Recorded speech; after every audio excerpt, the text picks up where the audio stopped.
경인월 신묘홀은 금의 가치에 대한 재평가가 핵심이었죠. 지금까지 유지해온 것들을 평가하는 거예요. 그러니까 성능, 효율, 가성비 이런 것들을 냉정하게 검증하는 시기였다는 거예요. 그러니까 패트리어트가 아무리 성능이 좀 뭐해, 드론 하나다, 그런 것들이 다 이렇게 드러났다는 거죠. 아무리 좋다고 하더라도 가성비가 너무 떨어지거나 아니면 성능이 너무 진짜 떨어지거나 효율이나 가성비가 떨어진다든지 이런 것들을 냉정하게 평가하고 검증하는 시기였다는 거고, 그래서 그 가치를 증명해야 되는 시기였다는 거고, 기준 미달이면 해체해서 녹인다, 수색목해서 새로 심는다는 거예요. 그 월운에서 보면 인묘진 사오미로 이렇게 흘러가는 월운은 매년마다 똑같이 온단 말이에요. 매년마다 똑같이 와. 근데 그거를 십성으로 보기는 어려운 게 매년마다 똑같이 오니까 그거는 어떻게 보면 일종의 흐름으로 보시는 게 맞거든요. 그러니까 천간에 금이 왔으니까 금에 대한 평가를 하고, 금이 쓸모가 없으면 새로 심는다 이거죠. 새로 심는다. 새로 심어가지고 수확을 하겠다는 거죠. 가치 평가를 해서 야 이거 성능이 너무 안 나오는데 싶으면, 이제 금이라는 건 시스템이니까 과거부터 온 시스템을 바꿀 것인지 말 것인지, 방식을 바꿀 것인지 말 것인지, 그것에 대한 판단을 하는 거죠. 근데 이제 금 입장에서는 반대로 저항이 따르는 거죠. 밀려나지 않기 위한 저항이 따른다든지 아니면 자리를 옮기려고 한다든지 뭐 이런 상황들이 막 복잡하게 일어나는 게 경인월과 신묘월이었다는 거예요. 인간관계도 될 수 있고 뭐 주변 환경도 될 수 있고 일도 될 수 있고 전반적으로 일어났다는 거예요. 버릴 것은 녹이고 남길 것은 가격을 매기며 미래를 다시 설계하는 그런 상황이었다는 거죠. 자, 그럼 목 입장에서는 어떨까요? 목 입장에서가 식상을 써서 했던 행위에 대해서 관은 얼마만큼의 대우를 해줄 수 있는가가 핵심이 된다는 거죠. 화가 이렇게 강하게 왔으니까 내가 식상을 이렇게 실력 발휘를 할 수 있다. 자, 이제 관한테 묻는 거죠. 내가 식상을 이 정도 쓸 수 있다. 금은 목에게 관이 되고 규칙 서열 조직이 되는데 식상을 이렇게 쓸 수 있는데 보상을 어떻게 줄 거냐. 가격을 조율할 수 있는 거죠. 얼마 줄 건데가 되는 거죠. 얼마 줄 건데. 그에 대한 전제 조건이 되려면 이 목이 관으로부터 능력 검증이 선행이 돼야 되는 거죠. 내가 어느 정도 가치가 되는지 관으로부터 확인받게 되는 그런 상황이라는 거고, 화 입장에서는 내가 이 재성을 지킬 것이냐 말 것이냐의 문제예요. 기본적으로 쟁제가 되는 상황이니까 천간에 금이 떴다는 건 이 재를 보호할 것이냐 말 것이냐의 문제거든요. 이 비겁을 통제하려면 관으로 통제를 해야 돼. 일단 화 입장에서는 내가 절제해야 되고 지켜야 되고 일종의 희생이 따른단 말이에요. 그러려면 재성의 가치가 증명이 돼야 돼. 그러니까 쉽게 얘기하면은 내가 지금 살고 있는 곳에 보증금 올려줄 거냐 물어보는 거잖아요. 쟁제. 보증금 올려달라고 하는 것과 같은 상황인 거예요. 근데 내가 살고 있는 곳이 좋아. 그럼 그 재를 지켜야겠죠. 그 재성을 지켜야 되겠죠. 그러려면 보증금을 인상해주면 되는 거야. 그러면 지키는 거란 말이에요. 근데 그 재성의 가치가 증명이 안 됐어. 그럼 뭐예요? 이사 가면 돼.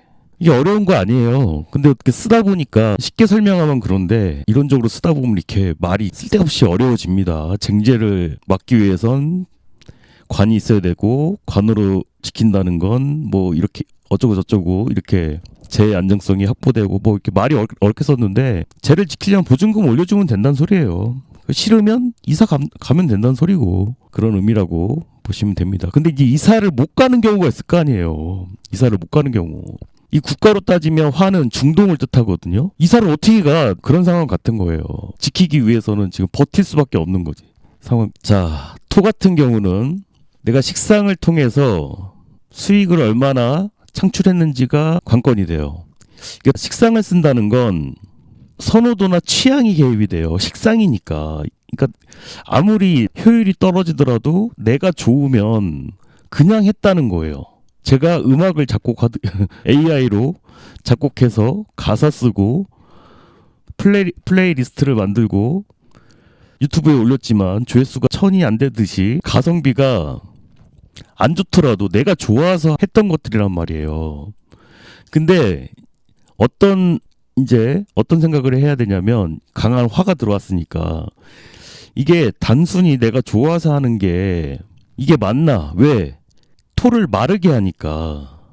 너무 마르게 하니까 이 금이 얼마나 금생수했느냐. 강한 인성의 흐름 속에서 식상이 결과로 실제로 연결이 됐는가 생각해 보게 된다는 거죠. 내가 만든 게 쟤로서 연결이 됐는가, 수익을 냈는가, 결과로 창출이 됐는가라는 것이 되죠. 그 효율성이 떨어진다면 바꿔야 한다는 것이 되고요. 금 입장에서는 비겁이 되죠. 비겁이란 건 기본적으로 분배를 하는 거죠. 분배를 하게 되는데 이 비겁이 단순한 뭐 동맹이나 유지 관계가 아니라 각자 얼마나 기여를 했느냐를 보는 거예요. 식상을 통해서 생산에 기여를 했는가 아니면 관사를 대신 막아줬는가 이걸 자꾸 확인해 보려고 하는 거예요. 그렇지 않다면 뭐냐? 전환하겠다. 새로운 미래를 창출하겠다. 수생목한다는 게 새로운 가치 창출을 하겠다는 거죠. 보통은 이게 인간관계 중심으로 관계에 대한 가치를 따지게 되는 것이기도 합니다. 여러 인간관계를 확인해 보는 거죠. 그리고 이제 자기 스스로 나의 가치를 변화하려고 하는 거죠. 내가 과연 여기에 머물러 있을 사람인가? 전환해야 되는가? 이 대우를 받고 계속 남아있을지 옮길지 생각을 많이 할 수 있는 건 지금 금이라고 할 수가 있죠. 그리고 과거에 기득권을 갖고 있었던 사람이라고 한다면 그것을 이제 계속 유지하려고 버티려고 하는 상황이 되는 것이고 수입장이라면 금이 인성이잖아요. 이게 얼마짜리인가 내가 배우고 공부한 게 이게 얼마짜리냐 시장 가치로 평가하면 이게 얼마짜리냐 이거야. 이게 단순한 지식의 축적이 아니라 더 공부를 해야 될지 말아야 될지를 판단하는 거예요. 더 해서 될 건지 말 건지 언제까지 해야 될 건지 중간에 포기를 해야 될 건지 그만둬야 될 건지 여기서 중단을 한다면 그냥 나가서 일을 해야 될지 이런 판단을 하게 된다는 거죠.